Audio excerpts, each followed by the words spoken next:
At our daughter's engagement party, my wife did the unthinkable. She set her eyes on the father of the groom. After the ceremony, I stumbled upon them in the lounge, passionately entangled in each other's arms, kissing like long-lost lovers. She looked at him and said, "Makoto, you old fool.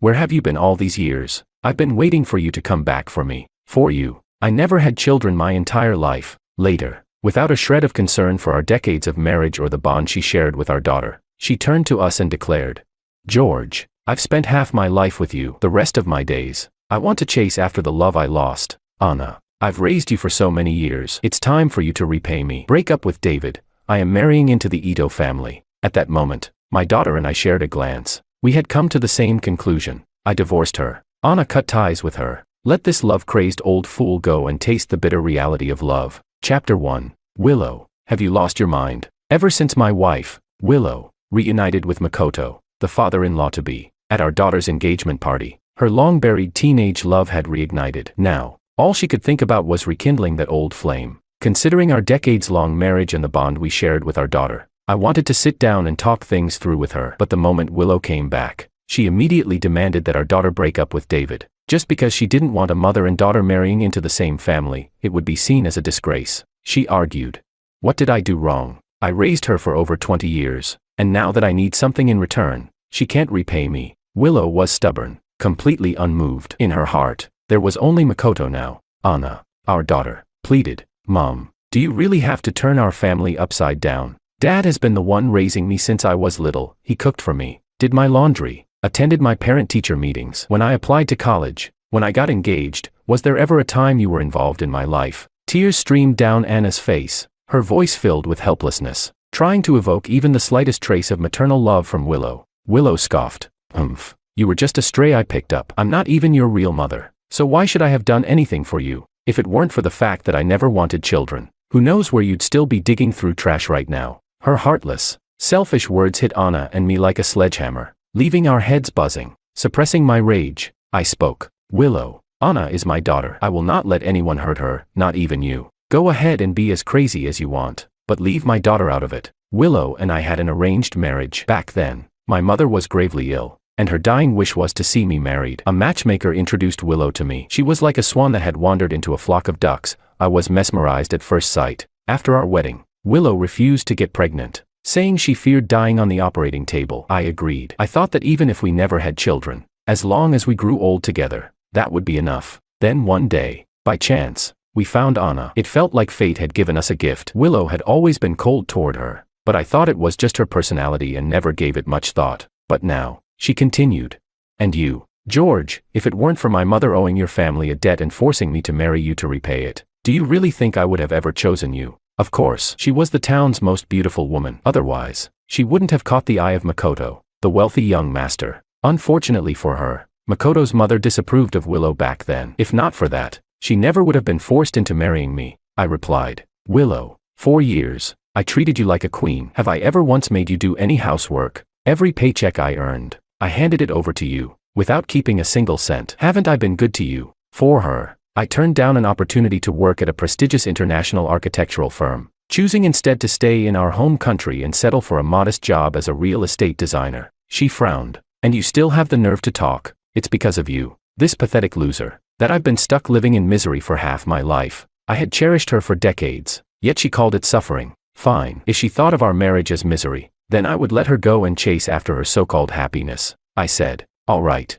Willow, if you insist on a divorce, I only have one condition." Chapter 2. The moment Willow heard I was willing to divorce, her face lit up with joy. She eagerly asked, "What's your condition? Just say it," I replied. "You are not allowed to interfere with Anna's marriage. You are you. She is her." Our decades-long marriage had been a mess, but I would never let her ruin our daughter's happiness. Anna hesitated, holding my hand. "Dad, you don't have to sacrifice yourself for me. Do you really want to get divorced?" I gave her a reassuring smile. "Anna, after all these years of revolving around your mother, I'm tired too. Now that you're getting married and starting your own family, it's the perfect time for me to finally chase my own dreams. As an architect, my lifelong passion had always been to travel the world, to study the beauty of ancient architecture, and to preserve our intangible cultural heritage. But when I was young, Willow hated traveling, never cared for our daughter, and I was bound to them, unable to take a single step away. Willow, afraid I might change my mind, immediately pulled a divorce agreement from her bag. I chuckled. You really came prepared. It was clear that she had made up her mind to end this marriage today.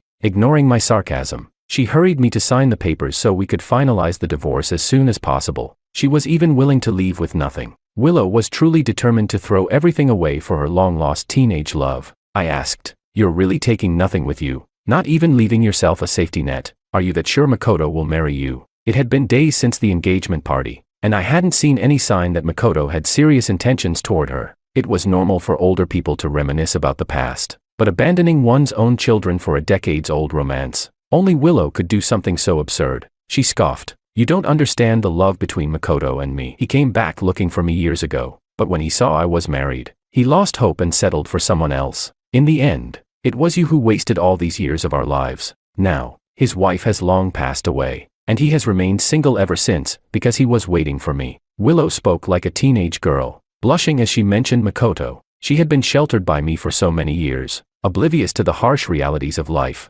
"Fine, let her go and experience the bitterness of love," I sighed. "As long as you don't regret it." I knew there was no point in arguing, so I signed the papers and handed them to her, agreeing to finalize the divorce the next day. I thought that was the end of it, until she pulled out another document and handed it to Anna. Across the top, in bold letters, were the words, "Severance Agreement." Anna and I stared at the paper in shock. "Willow, is this really necessary?" I asked in disbelief. "Anna has always treated you like her real mother, and this is how you repay her." Anna had been so attached to Willow growing up, always longing for her affection. While other mothers took their daughters on outings, Anna could only watch enviously from afar. As she got older, she gradually came to understand that Willow simply didn't care for her. Willow rolled her eyes. "Why all the fuss? Some stray brat I picked up. How dare she even call me mom?" I clenched my fists, my voice trembling with anger. "Willow, shut your mouth. How could a mother say something so cruel to her own child?"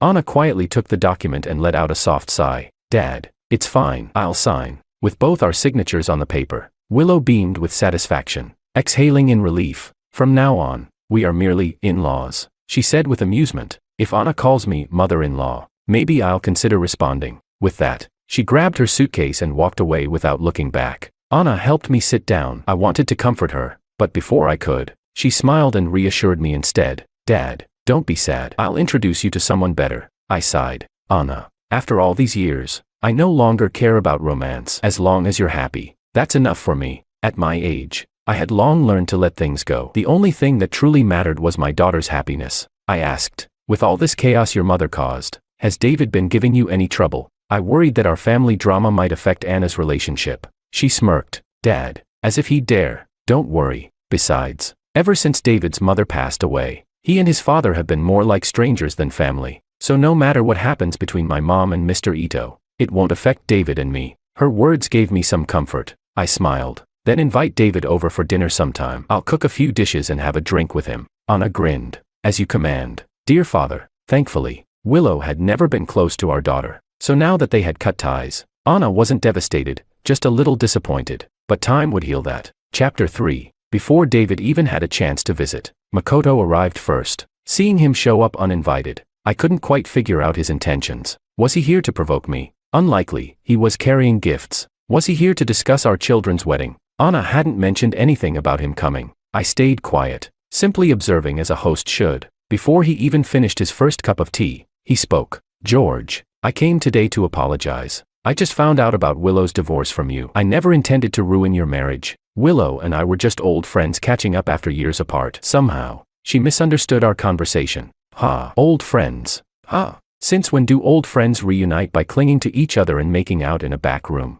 Clearly, this was nothing more than an old fling reigniting for a brief moment of passion, except he hadn't expected Willow to latch onto him so desperately. And now, realizing the mess he had gotten himself into, he had come to see if I'd take her back. I smiled and replied, "Ito, my dear brother, Willow and I are already divorced. From now on, her life has nothing to do with me. You don't need to explain anything. If you came here just to talk about Willow, then you can leave now." I wasn't in the mood to play nice. No one would sit calmly and chat with the guy his wife had cheated on him with. Makoto sighed. "George, I know it's too late to say anything now. I just hope that our generation's problems don't affect the next. I think Anna is a wonderful girl, and when she marries into the Ito family, I will treat her as my own daughter." Ah, so he still cared about David, his only son, the one he expected to inherit his family business. I nodded. I also want to keep our problems separate from the kids. Their happiness is the most important thing. If it weren't for Anna, I wouldn't have even bothered with this conversation. I stood up, ready to send him on his way, when suddenly, Willow barged in. Without waiting for an explanation, she immediately accused me of scheming behind her back to ruin her happiness.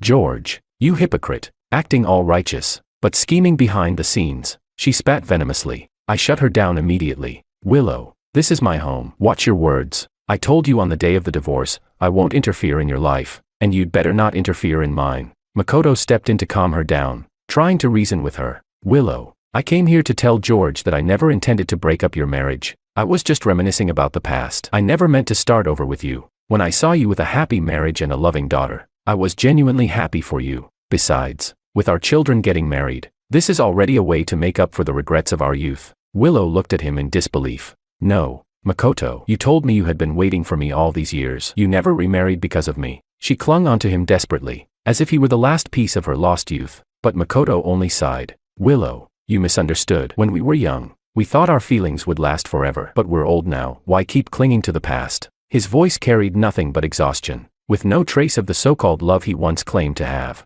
But to Willow, that only made her hold on tighter. But we're both single now. We can finally make up for what we lost. Makoto had no such intentions. He had lived a colorful life. He wasn't looking to settle down with an old flame. He quickly tried to de-escalate. Willow, you're getting emotional. Let's both calm down and talk later. Besides, our children are getting married soon. It's best if we don't see each other for a while. We don't want to embarrass them. Makoto had grown more cunning with age. Using the children's wedding as an excuse to escape, he turned to me. George, I'm sorry for the trouble. I'll take my leave now. Then he practically ran out the door, as if the devil himself was chasing him. Willow ran after him, unwilling to let go. Finally, the two troublemakers were gone, and I could enjoy some peace again. Later, David called to apologize as well. I reassured him. Son, don't worry about our generation's problems. Just focus on building a happy life with Anna. The wedding was fast approaching, and I wouldn't let anything ruin their special day. Chapter 4. Anna and I agreed that we wouldn't invite Willow to the wedding. The groom's side also had no intention of inviting her. Of course, I had no objections. Nothing mattered more than my daughter's happiness. I had heard that Willow had been pestering Makoto relentlessly, yet he continued to shut her out, refusing to see her, to escape from her completely. Makoto had even left the country, planning only to return for the wedding. On the day of the ceremony, my hands were shaking. I didn't even know where to put them. My friends teased me, saying I wasn't this nervous even at my own wedding. But how could it be the same? Back then, I was just a groom. Today, I was walking my daughter into a new chapter of her life. I held Anna's hand, step by step, leading her forward, just as I had done when she was a child, walking her home with laughter along the way. At the end of the aisle, David stood waiting. I looked him in the eye as I entrusted my daughter to him. David, if one day you no longer love Anna, tell me. I will take her home. He replied firmly. Dad, don't worry. That day will never come. The officiant stepped up and began the ceremony. From my seat, I watched my daughter, feeling both joy and sorrow. Then, the doors suddenly burst open. All eyes turned to the back of the hall. Willow had arrived. What? A wedding without inviting the mother, she announced loudly. Her lips curled into a smirk, as if she had already won. I turned to Makoto, silently questioning how this had happened. He looked just as stunned as I was, his face a mix of shock and growing frustration. We quickly moved to intercept her, pulling her aside to a corner while signaling the officiant to continue. I lowered my voice. Willow, what are you doing here? You weren't invited. She barely spared me a glance before replying. Relax, I'm not here for you. Then she turned to Makoto, eyes gleaming. Makoto, I have good news for you. She lifted her hand, holding a small plastic stick, a pregnancy test. Makoto grabbed it, examining it as if he could burn a hole through it with his glare. Willow smirked. You have two choices, marry me, or I ruin this wedding for everyone. Makoto and I spoke at the same time. You wouldn't dare. I warned her. I don't care what happens between you two, but today must go perfectly. Makoto knew he had no choice but to handle the mess himself. Gritting his teeth, he said, Fine, I'll do whatever you want, but today, you stay quiet. He shot one last glance at the wedding stage before forcing himself to accept the situation. He turned to Willow, his voice cold. If you make a scene, I won't acknowledge you or that child. With that, he led her to a seat at the main table. The wedding continued without further disruption, but this was beyond absurd. Even if I had kept her well maintained over the years, Willow was still nearly 50. Was she not worried about the risks? And if word got out, people would talk, questioning why she had never conceived with me but suddenly did after our divorce. It would bring shame upon us all, especially Anna and David, and if the baby was born, it would bring nothing but endless trouble. After the guests left, we gathered at the Ito family's estate to discuss the situation. Makoto hadn't said a single word since hearing the news. Willow, on the other hand, sat protectively clutching her stomach, tugging at Makoto's sleeve like a pitiful child. Finally, he spoke, his voice hard. Willow, this baby cannot be born. Her expression twisted in rage. Why? I finally have a chance to have a child with you. This baby will make up for all the years we lost. I'm already an older mother. If I don't have this child now, I never will. Makoto sneered. Do you want people to say you're an old clam giving birth to a pearl? Do you want them whispering about me behind my back? About the shame this would bring to the Ito family? Makoto had spent his entire life building a pristine, respectable image. He would not let it all crumble because of one mistake. But Willow didn't care. I don't care what people say. I only care about my baby. Desperate, she turned to Anna and David. Anna, help me convince your father-in-law. I can't lose this child. David, this is your blood relative. Help me. Neither of them even looked at her. Chapter 5. Willow collapsed onto the floor, completely alone, with no one to help her keep this child. Seeing that the matter had reached its conclusion, I didn't linger any longer. This was their family's problem now. Anna also took the opportunity to pull David away, using the excuse of sending me off to escape the chaos. Just as I was about to step out the door, Willow suddenly grabbed my sleeve. George, can I come home with you? Her eyes shimmered with unshed tears, pleading. Years ago, I might have softened, but not anymore. After being deceived for over a decade, did she really think I would take her back, only to raise another man's child?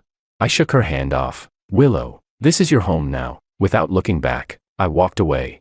A week later, I finally heard news about Willow again. Makoto had arranged for a private hospital to perform the abortion. He even had people watching her to make sure she didn't run away. But Willow had tricked him, pretending to agree to the procedure. She waited until his guard was down, then escaped. Now, the Ito family had people searching everywhere for her, and no one had expected her next move. She had gone straight to the biggest news outlet in the city, exposing Makoto as a heartless man who had abandoned her and was forcing her to abort his child. Almost immediately, the headlines exploded. Ito Group's leader abandons elderly lover, forces abortion. The story dominated trending searches. Ito Group's stock plummeted. Their official accounts were flooded with backlash. And to make matters worse, Willow reported Makoto to the police, accusing him of coercion and violating her rights to life and health. Makoto was arrested. Anna came home that evening, exhausted. David has been running himself ragged dealing with this mess, she sighed. The media swarmed them. Investors were demanding their money back. Online trolls were feasting on the scandal. Makoto's lawyer had told them there was only one way to get him released. They needed Willow to sign a statement of forgiveness. Anna hesitated before asking me for a favor. Dad, no matter what, I'm the Ito family's daughter-in-law now. I can't just sit by while my father-in-law is in jail. Anna had worked hard to become a government tax officer after college. If Makoto was convicted, it would impact her as well. I couldn't let Willow and Makoto's disaster drag my daughter down with them. Following the address Willow had left behind, we found her at a luxury maternity center. She had been using Makoto's money to ensure top-tier prenatal care, surrounded by staff catering to her every need. Her skin was glowing. Her cheeks were fuller. Clearly, she was doing just fine. Anna and I wasted no time with pleasantries. I asked directly, Willow, what are you trying to achieve by blowing this up? I had assumed she'd use public opinion to pressure Makoto, but calling the police had escalated things beyond repair. Willow lazily gestured to the couch, inviting us to sit. I thought David would come to negotiate. Didn't expect it to be you two. She leaned back, smug. Tell Makoto, if he wants my forgiveness, he must publicly acknowledge me and this child. And, she added, he must transfer 50% of his assets to our baby. So that was her real goal. Being Mrs. Ito wasn't enough. She wanted half of everything he had. Anna frowned, clearly finding the demand outrageous. Mom, but Willow cut her off sharply. Don't call me that. We signed a severance agreement. Remember, until I officially become Mrs. Ito, you can address me as Madam Lu. I knew she had never truly cared for Anna, and now, she was resentful that Anna hadn't fought for her right to keep the baby earlier. Anna pursed her lips, then spoke carefully. Madam Lu, she said, forcing herself to say it. Getting official recognition isn't impossible, but 50% of the assets, that's too much. My father-in-law won't agree. Makoto had built his empire over decades. He had only reached the top because of his late wife's family's influence. Now Willow wanted to claim half of it, just because she was having his child. Willow's expression darkened instantly. Why shouldn't he agree? He's the one begging me for mercy. He should be prepared to lose something. Her voice trembled with anger. He told me he'd always come back for me, no matter what. He told me he loved slender women. So I starved myself for years, never daring to gain weight, never daring to get pregnant. And now he wants to dismiss all that as youthful foolishness. Dream on. Anna knew there was no reasoning with her. She stepped outside to call Makoto's lawyer, leaving me alone with Willow. I looked at her. She was still beautiful, and yet, she felt like a stranger. Willow, I asked quietly, is this the happiness you wanted? She had spent 30 years chasing after a teenage love. Now, at nearly 50, she was pregnant, calculating how to use this child to trap the men she had worshipped for decades. She didn't answer. She didn't even look at me. Silence stretched between us, and in that silence, there was only regret. I regretted wasting 30 years before truly seeing her for who she was. And I didn't know if she regretted anything at all. Anna returned, her expression unreadable. She said, Auntie Lou, my father-in-law has agreed to your terms. He also asked me to deliver a message. Willow, since you insist on stepping into my Ito family, then even in death, you will be a ghost of the Ito family. Upon hearing his words, Willow's tears suddenly fell in 2 silent streams, as if she couldn't feel them, remaining wordless for a long moment. Chapter 6. The next day, Ito Group's official account issued a statement. Makoto was set to marry Willow and make her the new Madame Ito. As soon as Willow received the signed asset transfer documents, she provided the statement of forgiveness. Makoto was released from custody. The moment he stepped out of the detention center, he handed full control of the company over to David and retreated to a life of leisure. Willow moved out of the maternity center and into the Ito family's old mansion, bringing her personal caregivers along with her. But the mansion was practically empty. David and Anna lived in their own home and rarely visited. Makoto, now free from corporate duties, completely let himself go, openly indulging in the nightlife, making no attempt to hide his affairs. The local media frequently covered his exploits, from lavish dinners with young models to late-night rendezvous at private clubs. And with every scandal, there was Willow, heavily pregnant, storming in to catch him in the act, creating scenes of chaos and destruction. Even without looking for updates, the news found me, pushed automatically to my phone, or casually mentioned in conversation with Anna. Every time I heard about Willow's latest outburst, I couldn't help but sigh. With Anna's wedding behind us, I finally had time to focus on my research on ancient architecture. I had spent years collecting notes and observations, and now I was working on compiling them into a publication. China's historical buildings faced numerous threats. Urbanization, modernization, and technological advancements were reshaping landscapes at an alarming rate. Many architectural treasures were being altered beyond recognition or demolished altogether. I wanted to do my part, to document and preserve the beauty of our ancient structures for future generations. For a long time, I lived in peace, buried in my work, but of course, peace never lasted. One day, someone came knocking, shattering my solitude. When I opened the door, I was startled to see Makoto, battered and bruised, looking utterly miserable. His face was swollen, one eye half shut, and his clothes were in disarray. Though shocked, I still let him inside. Makoto hunched over, his once proud demeanor replaced with exhaustion. He sighed, rubbing his temples. George, I hate to bother you, but I had nowhere else to go. Willow is insane. How did you put up with her for so many years? So that was it. Since moving into the Ito household, Willow had enforced strict rules. No going out without her approval. No talking to other women. If caught breaking the rules, immediate destruction of property would follow. Physical confrontations were common. I responded seriously. She waited decades for you. Even got pregnant at her age. As her husband, it's only fair that you be more understanding. Truthfully, neither of them had any right to complain. They were perfectly matched in their selfishness. Makoto let out a long sigh. George, let me tell you the truth. The whole thing, it's a lie. I lied to her back then, but who knew she'd actually believe it? For the first time, he confessed what really happened all those years ago. Makoto never loved Willow. He had no interest in marriage at the time. He just wanted to enjoy his youth. Willow was the one pushing for commitment. To get rid of her, Makoto had his mother intervene and chase her away. To keep her from clinging to him, he made a fake promise, telling her that once his mother was out of the way, he would return for her. Then he moved on, assuming she'd eventually forget him and start a new life. When he saw Willow again at the engagement party, he was simply amused, noticing that a woman had waited for 30 years because of a lie. At first, he entertained it, humoring her nostalgia. Honestly, I was just flattered. How often does a man get to say a woman waited 3 decades for him? I played along for a while, reliving the past. You understand, right? He shot me a knowing look, as if expecting me to agree. I remained silent. I wondered, if Willow ever learned this ugly truth, would she regret everything?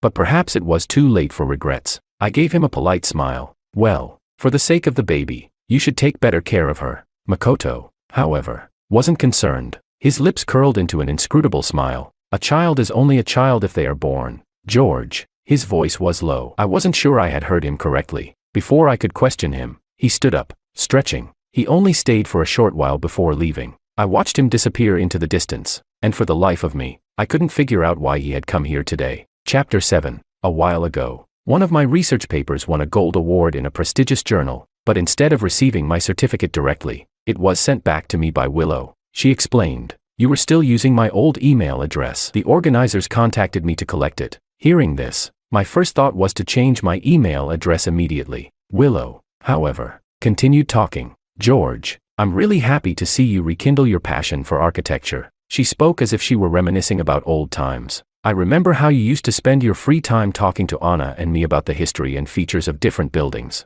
Anna would fall asleep while listening, and you wouldn't even notice, you were too excited." Rambling on. That had been one of the rare moments of family warmth we had shared. I replied flatly, "Yet back then, you always mocked me, called me a bookworm, said I was useless, that I'd never make real money." Willow froze, then let out a bitter laugh. "I was the fool. George, I didn't realize the most precious thing wasn't money." I remained indifferent. "You always cared about love above all else. Now you finally have everything you wanted, your man, your child. You should have no regrets." After so many years of chasing, she had finally caught up to her dream. She said softly, "George, I miss your osmanthus pear soup. Whenever she was upset, I used to make that for her. It was sweet and soothing. After drinking it, her anger would disappear." I replied calmly, "Osmanthus season is over. I can't make it. And anyway, you can buy anything you want now. Just spend money." I was no longer the George who bent over backward to make her smile. She then offered, "George, I finally learned how to use navigation apps. If you'd like, I can travel with you to see the ancient architecture of our country together." I had always been bad with directions,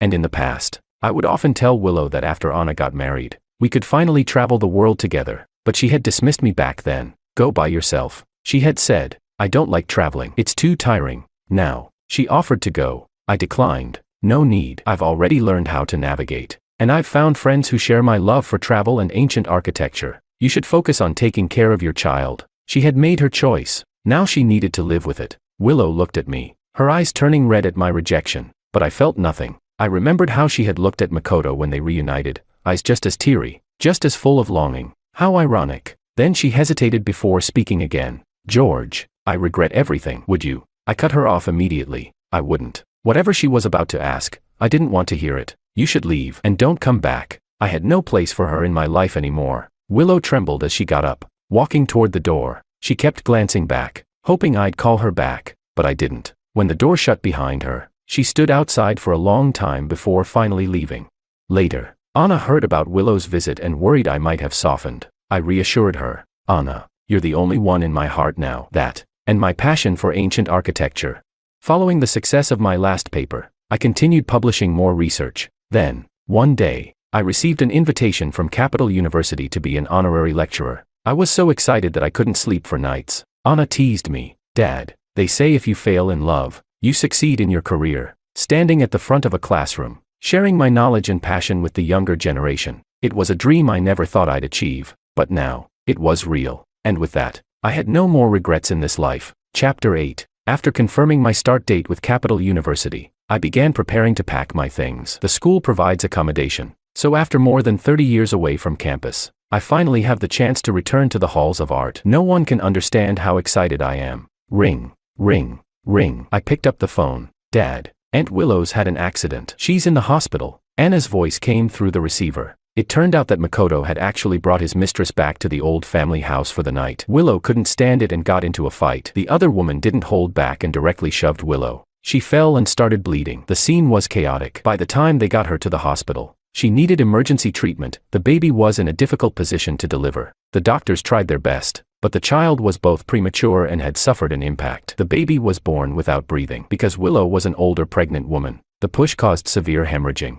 and she was still in the operating room. All the grudges of this lifetime had ended when we got divorced. I really didn't want to get involved in their affairs anymore. Not hearing my response, Anna spoke again, sounding anxious. "Dad, the doctor says it's not looking good. It could all be over tonight." Just before Aunt Willow went in, she said she wants to see you. I hesitated for a moment but finally agreed to Anna's request and headed to the hospital. By the time I arrived, The doctor had already issued a critical condition notice and asked the family to prepare for the worst. "Who's George and who's Anna?" the doctor asked. "The patient wants to see you both." Under everyone's watchful eyes, Anna and I looked at each other and then stepped into the operating room. Willow was covered in tubes. The smell of blood still hung in the air. Her eyes lit up with a hint of focus when she saw the two of us. In a weak voice, she said, "George, Anna, you're here. I don't have much longer. I suppose this is my punishment." Anna stood there looking shaken, unsure of herself. Willow beckoned Anna closer. "Anna, can you call me Mom one more time?"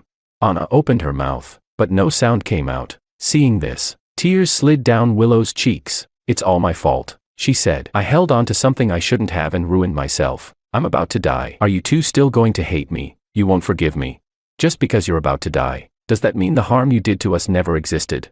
Letting go of the past is just a way for me to move on. It doesn't mean I've forgiven the hurt," Anna said. "Auntie, if my father-in-law hadn't been so heartless to you, would you even think of my dad? If you hadn't lost your child, would you even think of me? In the end, all of this comes down to your own choices. Now, when you're on death's door, you suddenly remember us. Aren't you just afraid there'll be no one to visit your grave? It's not that you truly think you did something wrong. You're just terrified because you're dying. Crocodile tears aren't worth cherishing. Anna really is the daughter I raised, clear-minded, rational, and independent. She doesn't get swayed or guilt-tripped. Not all wounds can simply be laughed away." I rubbed my temples and said, "Willow, let's not put on a show now that you're at the end. Makoto doesn't love you. David is basically a stranger to you. That's why you suddenly thought of us. From start to finish, you only ever loved yourself." Seeing that neither Anna nor I were falling for her pleas, Willow grew more agitated. She cursed at us. "Worthless ingrate. I really misjudged you both."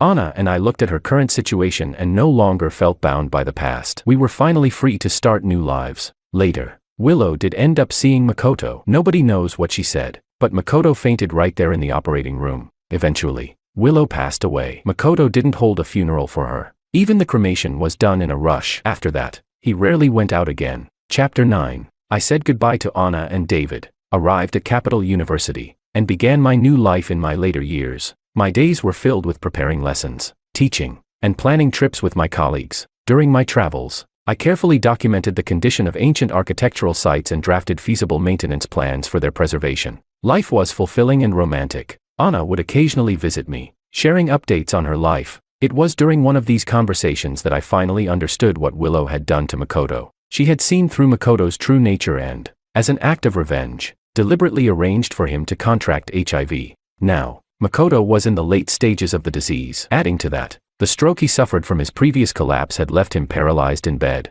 completely at the mercy of others. Even with all the money in the world, it was nearly impossible to find anyone willing to care for him. In the end, David arranged for him to stay in a specialized nursing home, one filled with people in the same condition as him. But even there, he couldn't escape humiliation and suffering. What was once sweet as honey had turned into poison. Neither of them had spared the other. I told Anna to take good care of herself and not to feel obligated to visit me too often. I was living well now, better than I had in the past several decades. And in the days ahead, life would only get better. At the class reunion, my ex-wife was stunned when she heard the news that I was already married. "Why so sudden?" She forced out a faint smile as she asked. I smiled calmly. "Not really sudden. I've been married for 2 years. Our baby just turned 1 month old last month." My ex-wife's face went completely dark. When leaving, she seized the chance to block my car. "George, we had 7 whole years together. Can you really just let it go? What else can I do?" I slowly rolled up the car window. I don't have the hobby of collecting trash. Chapter 1.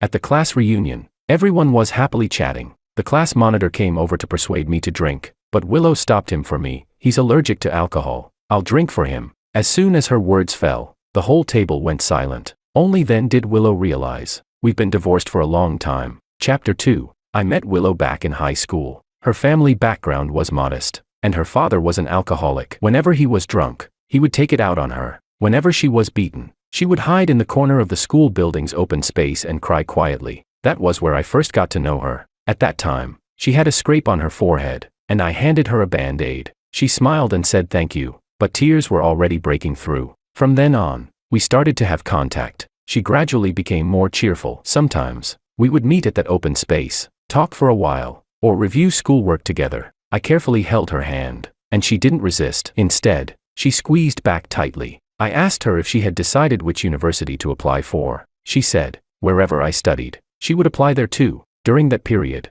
She always carried a smile, but not long after, I heard the news that Willow had dropped out of school. I went to look for her, but she had already moved away, leaving no message behind. The next time we met was at university. She was working at the convenience store across from campus. I recognized her at first glance. Have you been doing well lately? She gave a bitter smile and nodded. Pretty good. Back in high school. Oh, that time. My dad killed someone while drunk and went to prison. We had no money, so my mom took me back to our hometown. Later, she remarried and didn't want to take care of me. My grandparents also passed away, and no one wanted me anymore. I had no choice but to come out to work and support myself. Willow spoke as if it was nothing, but her voice was choked. Suddenly, I felt an ache in my heart. She was clearly smiling, but I wished she could just cry out loud instead. I pulled her into my arms. At that moment, I couldn't tell whether it was love or longing that ran deeper. I stroked her face. If no one wants you, I want you. She leaned in and kissed me. You have to keep your word. Chapter 3. I started dating Willow. In order to give her a better life, I tried to balance both studying and part-time jobs. Even though we both lived frugally, every time I saw her smile, I felt it was all worth it. After graduating from college, I found a fairly stable job thanks to my outstanding academic record. But being young and reckless, the following year I quit my job and started a business. Willow supported me unconditionally. At the toughest times, she secretly worked 3 jobs all by herself, sleeping only 5 hours a day. 3 years later, the company finally took off. I excitedly lifted Willow up and spun her around. She buried her face in my neck, smiling. I knew it. You could do it. She acknowledged my ability, yet never once mentioned her sacrifices and companionship. Back then, I thought to myself, I want to treat her well for the rest of my life, and make her forever happy. That very night, I proposed to her. She shyly nodded, allowing me to slip the ring onto her finger. I kissed her softly, while she panted and whispered to me, George, I want to give myself to you. The dim night lights blurred, and amidst our closeness, she called my name over and over. The moon hid and reappeared among the clouds, as she pressed a reverent kiss on my forehead. George, thank you. Thank me for what? Thank you for loving me. For someone as insignificant as me, thank you for loving me. Chapter 4. After marrying Willow, since her education level wasn't high, she simply became a full-time housewife. But I knew she longed for a broader world. She loved painting, and back in high school, she often practiced in the open space on campus. I suggested finding her an art teacher from the National Academy of Arts. She was overjoyed. But, won't it cost too much? She asked hesitantly. The company is running better and better now. We're not short of money. Besides, what's the point of me making money if not for my wife to spend? Willow paused, then smiled through her tears. Husband, you're so good to me. She really did have a talent for painting. Before long, she had already made remarkable progress. One afternoon, I personally cooked a full meal, planning to celebrate with her. But she told me her art teacher had invited her to a Western restaurant, and she couldn't decline. Ito is still a man. Isn't it inappropriate to go out for dinner so late at night? I asked. You're overthinking. I only see him as a teacher, nothing else. Willow casually picked up a shrimp and tasted it. Delicious. Honey, your cooking is amazing. Even better than the restaurants. How about this? Wait for me to come back, and then the two of us can celebrate privately. Okay. She kissed me on the right cheek, and before I could reply, she hurriedly changed shoes and went out. I sat in the chair, waiting and waiting. When the dishes went cold, I reheated them. When the wine was gone, I opened another bottle, but the whole night passed, and Willow never came back. The next day, she finally returned home slowly. Where were you last night? I asked, my eyes ringed with dark bruises from lack of sleep. She was startled, patted her chest, and steadied herself before answering. Last night I drank a little with my teacher, got a bit tipsy, then happened to run into a friend. I just stayed over at her place. A friend? What friend? Someone I met at the art exhibition. Oh come on. It was just one night. Why are you interrogating me like a criminal? She said this while walking toward the bathroom, claiming she wanted a shower. Turning her head, she noticed the table full of dishes and asked in surprise, why didn't you eat the food you cooked last night? Didn't you say we'd celebrate together later when you got back? Ah, did I?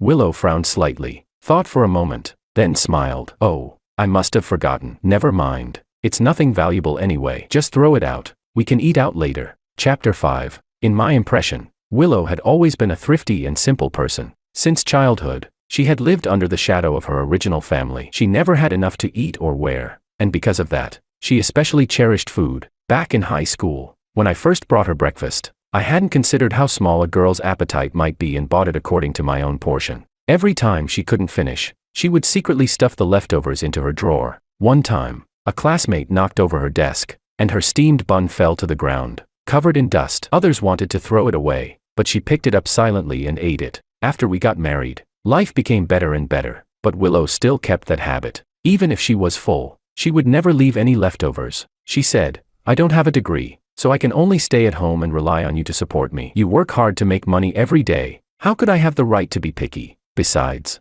I don't think it's bad. The ones who waste are the ones who truly lack manners." But later, she changed. When we went out to eat and couldn't finish, if I asked to pack up the leftovers, she said it was embarrassing. Whenever we went shopping, she would buy piles of food to fill the fridge, but a few days later, she would lose interest, never touch it, throw it out, and then buy more. When she bought bags, they had to be luxury brands. After carrying them once, she would give them away. When she bought clothes, they had to be high fashion. After wearing them once, she stuffed them into the closet until they grew mold. Several times, I reminded her, but she would say, "Now is different from the past. Back then, we didn't have the means, but now that we had money, why bother saving?" I had nothing to say. Looking into her eyes, I felt they were so unfamiliar. A faint thought rose in my heart. The Willow I once knew might never come back. Willow went out again with Makoto. She sent me a message, saying she was going on a sketching trip and would only return 3 days later. A man and a woman alone together for 3 days. I didn't agree, but she made the decision first and only informed me after. When I came home from work, she was already gone. She didn't answer my calls either. It was as if she had vanished into thin air, until 3 days later, when she returned as if nothing had happened. Before I could even question her, she brought it up herself, telling me about those 3 days. I didn't expect Makoto to be so different in private compared to class. He's so serious during lessons, but in daily life, he's actually shy. I learned so much from the sketching trip. Oh, and it just happened to be Makoto's birthday, so I bought him a cake to celebrate. I didn't calculate my period properly and suddenly had a heavy flow. Poor Makoto even had to go buy me pads. Do you know what was really funny? The cashier at the supermarket thought he was my boyfriend and said, "This boyfriend is worth keeping. Honey, why don't we invite Makoto over for dinner one day? He's taught me so well. I really want to thank him." Enough. For the first time, I couldn't take it anymore and shouted at her, "You're already married, and yet you go out with another man, stay out all night, spend 3 days alone with him, and then come home and chat with your husband about all the little details of how you got along with that man." Willow, don't you think you've gone way too far? Willow froze for a long while, then frowned and said, "George, what's happened to you? What do you mean? You used to respect me, but now you've become so controlling." "Yes, I'm your wife, but I'm also myself. I have the right to interact with other people. Isn't that my freedom?" No, she completely misunderstood what I meant. "I'm not trying to restrict your freedom, but as a married woman, shouldn't you at least keep some distance from other men? So you think I'm going to cheat?" Willow looked at me in disbelief. "George, is that what I am in your heart?" The more she spoke, the angrier she became. She even grabbed our wedding photo and smashed it to the ground. A filthy heart sees filth in everything. Willow slammed the door and left. She had only just come back, and we had seen each other for less than an hour. I looked at the shattered wedding photo on the ground, my heart aching bitterly. It wasn't until evening that Willow returned. When she saw me, she was still upset. Without saying a word, she went to shower, then lay in bed scrolling on her phone. What kind of married couple holds a grudge overnight? I sighed and said to her, "I was too impulsive this morning. Don't take it to heart." Willow stayed silent for a moment. Then her mood softened. "It's okay. Actually, it was partly my fault too." After she finished, she hugged me. "Honey, I'm sorry. I didn't consider your feelings. But you should speak nicely too. If you yell at me, of course I'll get angry." All right. I know I was wrong." I patted her back, helpless against her strange temper. She smiled then, letting go of the day's unhappiness. And that night, we were intimate for the first time in a long while. I thought the matter had passed, but only a few days later, Willow went back to her old ways. That day, she was painting in the studio. I had planned to bring her some freshly cut fruit, but when I saw her painting, I froze on the spot. "What is this you're painting?" I asked. "A portrait," Willow said casually. "I've never drawn a real person before, so I just wanted to try today. I think it turned out pretty well." Just as she said, she had never drawn real portraits before. When we first dated, she had once told me during a conversation about painting, "First, I don't have the skill yet to do it well. Second, portraits feel sacred to me. Maybe I'll only try if I like someone enough." At the time, I had teased her. "So what you mean is, you don't like me enough yet?" She laughed shyly and said, "When we get married, then I'll paint you one portrait every day, until our whole bedroom is filled." Now, after 6 or 7 years of marriage, she had never once painted me, but she painted another man. She painted a nude portrait of Makoto. Chapter 6. Willow, are you crazy? What's wrong? Willow asked in confusion. Why are you suddenly losing your temper for no reason? You painted a nude portrait of Makoto. It's just art. Aren't you being too sensitive? Willow tapped her brush on Makoto's abs, adding a mole. Nudes are common in fine arts. What's the big deal? You just haven't seen enough of the world. Of all people to draw. Why him? Why can't I draw him? He's my teacher. I respect him, so I painted him. Isn't that allowed? Her words left me speechless, but what she truly thought deep down, only she knew. I knocked her painting to the floor. From now on, no portraits of Makoto are allowed in this house. I'll find you another teacher. You cut ties with him completely. Otherwise, we're done. George, are you serious? Willow exploded in anger. She picked up the painting as if it were a treasure, glaring at me viciously. You don't understand anything. Honestly, I don't even know why I ever fell for someone like you. Once again, Willow stormed out of the house. She didn't even take her clothes, only that painting. I had no idea where she went. Just like last time, she vanished without a trace, unreachable, like she had evaporated from the world. A week later, Willow returned. She obeyed my demand, changed her teacher, and cut contact with Makoto. But she also stopped speaking to me. Willow was determined to fight me with silence. She refused to eat the meals I cooked. When I tried to make conversation, she ignored me. At night, when I wanted to be close to her, she turned me away. In a full 24 hours, the only replies I got from her were, "Oh," and "mm." This state lasted half a month. One day, I was about to leave on a business trip. Before I left, she still didn't say a word. I hugged her, but she pushed me away. I sighed helplessly. When I come back, I'll bring you that perfume you like best. Stay safe at home. With that, I left. During those days away, even though I was in another city, I thought of her constantly. When I finally got through it and rushed home, eager to surprise her, the scene before my eyes left me utterly speechless with shock. Chapter 7. The studio door was half open.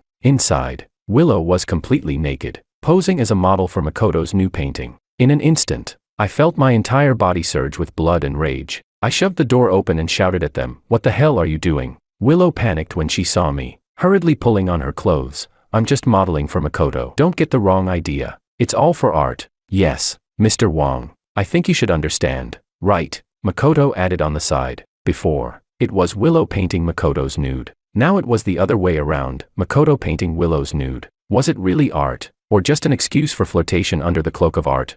Understand your damn mother. I swung my fist straight at Makoto's face. He hadn't expected me to actually hit him, and with no chance to defend, he fell hard to the ground. Seeing this, Willow immediately rushed to shield him. "George, what are you doing? Have you lost your mind? Move." I pushed Willow aside, ready to land a few more punches, but she refused to let me, throwing herself on top of Makoto, as if I were the villain tearing apart star-crossed lovers. "You're siding with him against me?" I asked bitterly. Willow glared at me angrily. "So what if I am?" "George, I'm warning you, if you dare lay another hand on Makoto, I'll divorce you. See, that's my dear wife. She would rather defend another man, even threaten divorce for his sake." "All right then, very well. Since you're so eager to divorce me, then let's do it." Numb with despair, I threw them both out of the house. Then I picked up our wedding photo, and that very day, I went through with the divorce procedures. At the moment of parting, Willow looked at me coldly. "George, I do appreciate everything you've done for me, but I can't accept a husband who is petty and unable to tell right from wrong. You're simply not the right man for me. Maybe we were a mistake from the start,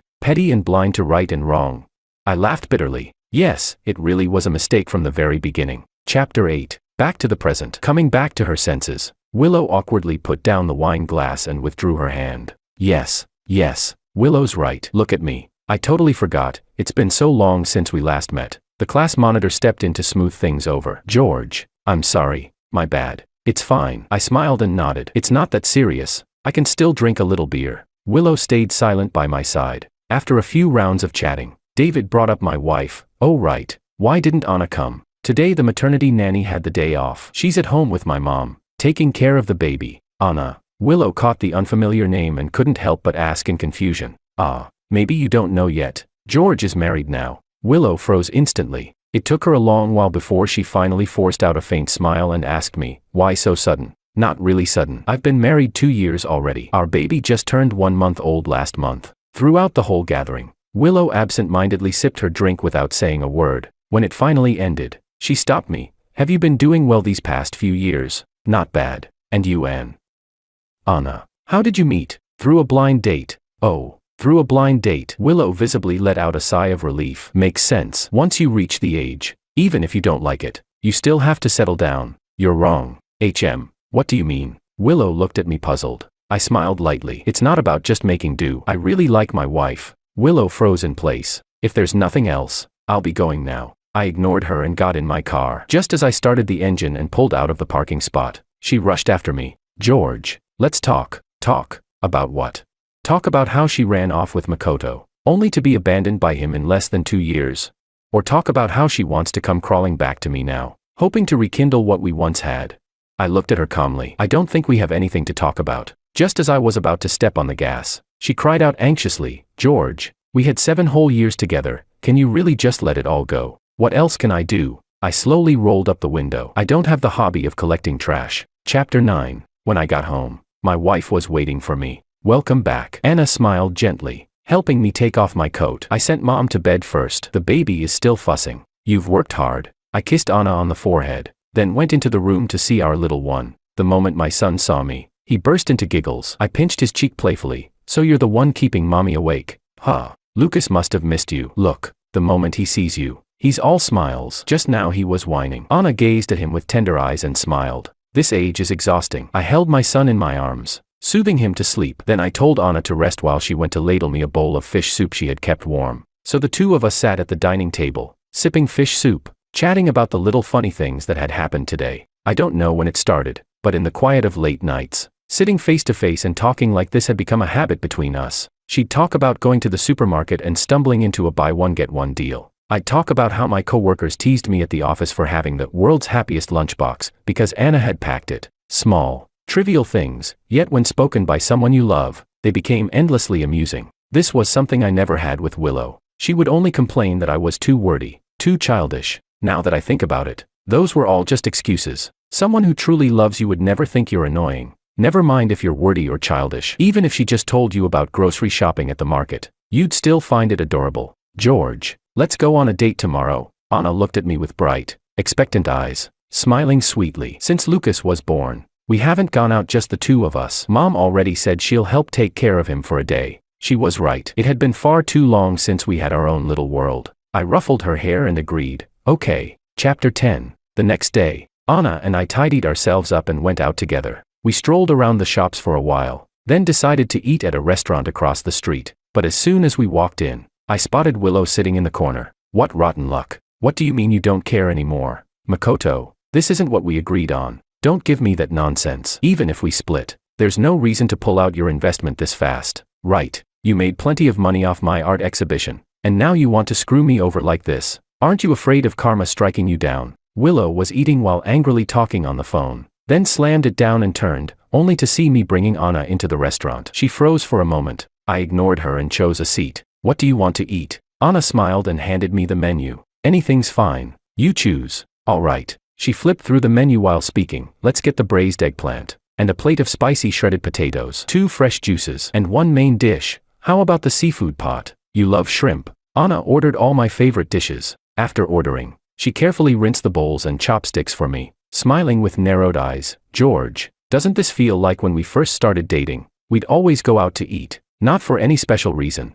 just because watching each other enjoy a meal felt so nice. Oh, do you remember? On the day you proposed, we were also eating out. You hid the ring in a teacup, and within seconds you kept sneaking glances at me, waiting for my reaction. But I didn't notice at all. It was the table next to us that pointed it out. I really made a fool of myself then. One guy at the next table even said I looked so dumb, like I didn't even know how to propose properly. Remembering it, I couldn't help but laugh. Anna curved her lips into a smile and held my hand. But that's exactly what I love about you. Back then, I thought, George is so handsome. If I could have him as my husband, I'd be the luckiest woman in the world. Her tone carried a bit of teasing playfulness, but overflowing with affection. Off to the side, Willow clenched her jaw, her fingers tightening silently. Time really flies. In the blink of an eye, we already have a child. Yes, time does fly. I hope it can always be like this. Of course, when we're old and Lucas has grown up, we'll still hold hands and go out to eat together. The owner brought over the dishes, steam rising in a warm cloud that enveloped us.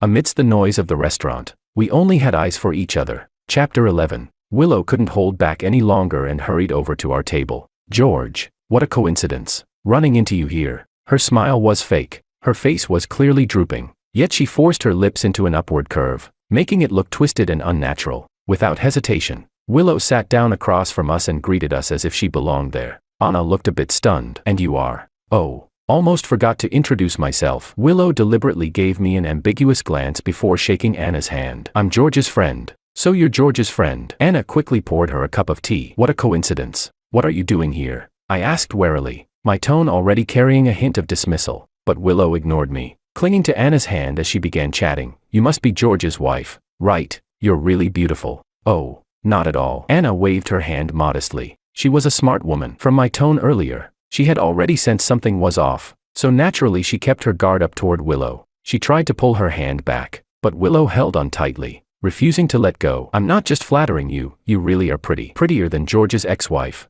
Huh? From the look on your face, it seems like you don't know anything about this. What? George never told you about his ex-wife. I've heard that George was madly in love with her. He met her back in high school, practically childhood sweethearts. Since you and George met through a blind date, maybe you don't quite understand the difference in feelings. Did you know? From the very first moment George laid eyes on his ex-wife, he liked her. How much? Before even graduating high school, he was already planning to propose to her. Unfortunately, her family had a sudden tragedy, and they lost contact. But fate brought them back together at university. Not long after, George confessed his feelings, and they soon got married. George really loved his ex-wife. I doubt anyone else in this world could ever make him love like that again. But fate can be cruel. Because of certain misunderstandings, they were forced apart. Later, George met you. To be fair, I have to admit, sometimes you remind me a bit of his ex-wife. No wonder George married you. After all these years, his taste hasn't changed. At this point, Willow let out 2 cold laughs. I think. Anna pressed her lips together, trying to end the conversation, but Willow refused to let her. Her grip only tightened, squeezing so hard it left red marks. Only then did Willow speak faintly. I am his ex-wife. Chapter 12. Anna froze in shock. Willow, that's enough. I raised my voice in warning, but she had no intention of stopping. Your name is Anna, right? I don't mean to compare myself with you, but even if I did, you could never compare to me. You're just a housewife now, while I have my own career. Besides, you just gave birth. Your body is still recovering, but I'm different. I'm slimmer, more beautiful. I'm far more suited for George than you are. Miss Willow, I think we need to talk. I understand exactly how you feel right now. You just want to beg me to leave George. Willow cut Anna off sharply, not giving her the slightest chance to speak. But sorry, you don't even have the right to beg me. If we're talking about who came first, you're the mistress, not me. Anna, you've stolen my husband and taken his love, but all of this was supposed to be mine. You're nothing more than my substitute. Do you understand? George doesn't truly love you. Would he ever book out an entire art exhibition just for you? Would he spend a fortune to buy your paintings just to show support? Would he cancel his work at the company just because you said you wanted to have dinner together? No, right. He's never done any of that for you, but he did for me. That's proof of how much he loved me. I know you two have a child. Don't worry, I'm not heartless. As long as you stop clinging to George, I'll reluctantly take in your son. From now on, I'll be his mother. If you want to see him, I can even arrange a nanny's position for you, so you can feed him. But you will never be allowed to acknowledge him as your child. Chapter 13. Willow suddenly rattled off a whole bunch of words, then looked at Anna smugly, but Anna only sighed helplessly. Miss Willow, I think you misunderstood. First of all, George did mention you to me, but I wasn't interested, so I never asked more. And as for the things you said George did for you, he indeed never did them for me, because I'm not in the art industry at all. As for canceling work just to have a meal, I'd like to think I'm rational enough not to make such an unreasonable demand. You said so much, but all you wanted was to warn me to leave George. But now I can tell you clearly, I won't. We are legally married. We have children together, and I believe my husband has no lingering feelings for his ex-wife. I love him very much, and he loves me too. As Anna finished speaking, Willow's smug look faded slightly, her face gradually turning sour. That's impossible. George loves me. You're the one who interfered. You're the one clinging to him. Otherwise, why would George ever reject me? I couldn't stand listening anymore and shot back. Willow, you said all that self-righteously, but don't you feel guilty? You said you loved me, but when we were married, weren't you hooking up with Makoto? Why didn't you say you loved me then? I didn't bother dragging up the past. Yet here you are, throwing away your dignity all by yourself. Aren't you ashamed? And no, that's not it. Willow frowned, flustered, trying to defend herself. The onlookers, who had gathered for the drama like gossip-hungry spectators, all turned their eyes on us. A few students who loved to whisper about other people's business began muttering. I thought it was the wife putting the mistress in her place, but turns out it's the cheating ex-wife making a scene. What a clown move, completely turning the tables upside down. Yeah, When I heard that ex-wife sounding so righteous just now, I almost believed her. Thought she was the victim. Didn't expect she was that kind of trash. Exactly. She cheated first. Then after her husband divorced her and remarried, she's still not okay with it. Must be crazy. Who knows? But she's definitely in the wrong.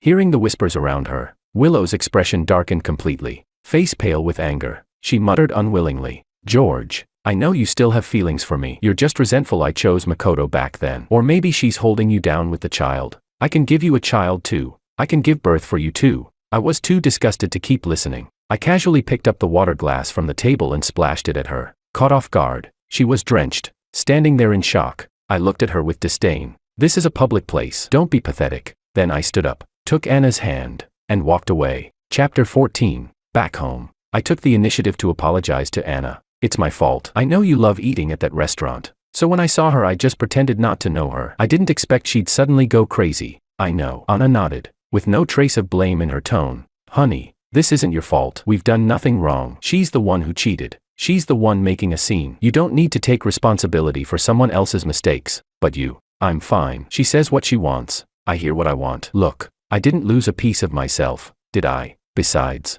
what she said wasn't true. The more she tries to belittle me, the more it only highlights her own shortcomings. I don't even need to argue. Anyone with eyes can see who's right and who's wrong." I paused. Before, I had only thought of Anna as a gentle wife and devoted mother, but I hadn't realized how strong she was inside. But when she lied, saying I told her I loved her, didn't you ever doubt me?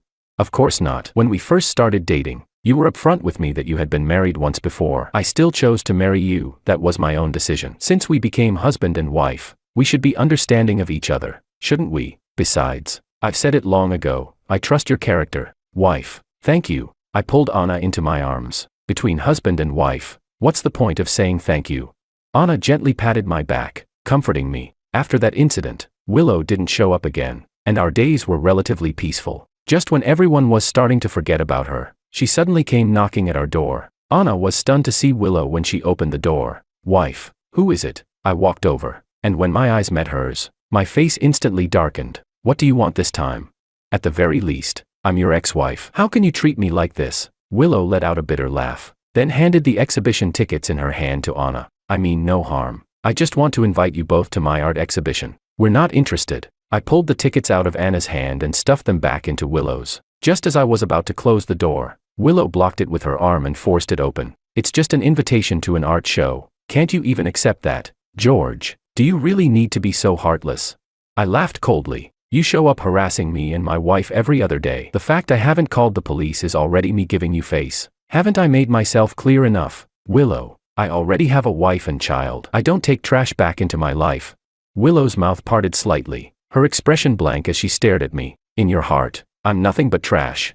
"Yes." Hearing that, Willow let out a bitter laugh. "Fine, just don't regret it." Chapter 15. After saying those words, Willow left. A few days passed. We had completely forgotten about the exhibition tickets, but unexpectedly, the next day she stirred up more drama. That day, I had just finished dinner and was about to scroll through some videos, when suddenly I came across an interview, and in that interview appeared a face I knew all too well. "Willow, Miss Willow, we've heard this masterpiece of yours took 2 years to complete. Now that someone has offered a high price to buy it, you've firmly refused. May I ask, does this painting hold some special meaning to you?"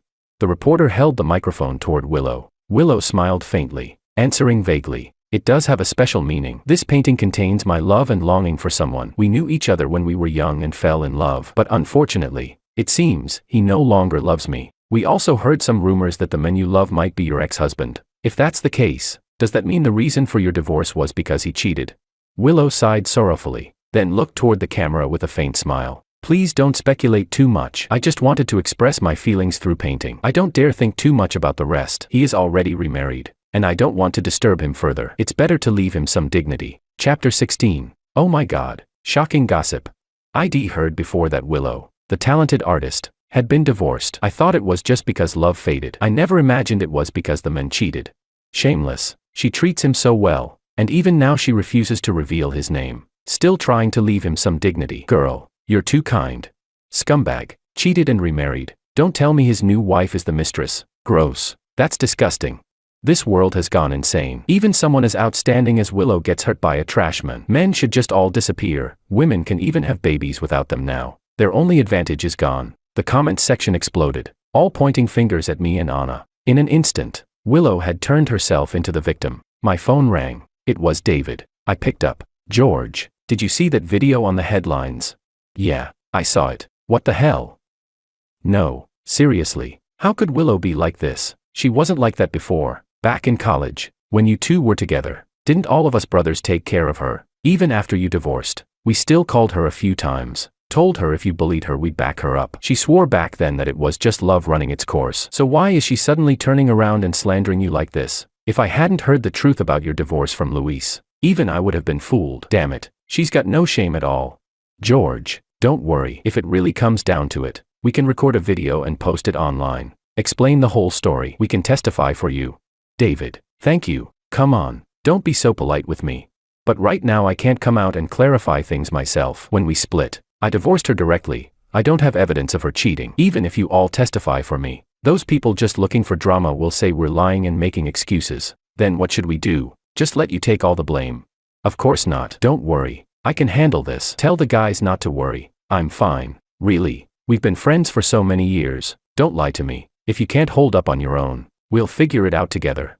I'm serious. I already have a plan. All right then. I'll hang up for now. Hurry up and deal with this. If anything comes up, call me. Chapter 17. After hanging up the phone, I rushed straight to the restaurant where Anna and I had gone on a date before. Boss, is your security camera working? What do you need it for? On June 20th, my wife and I came here for dinner, and a woman showed up making trouble. Do you remember? I'm in a bit of a mess right now, and I really need that footage as evidence. Don't worry, I'll pay you for it. The owner, busy in the kitchen, paused for a moment before suddenly realizing, oh, no wonder that woman on the trending news looked so familiar.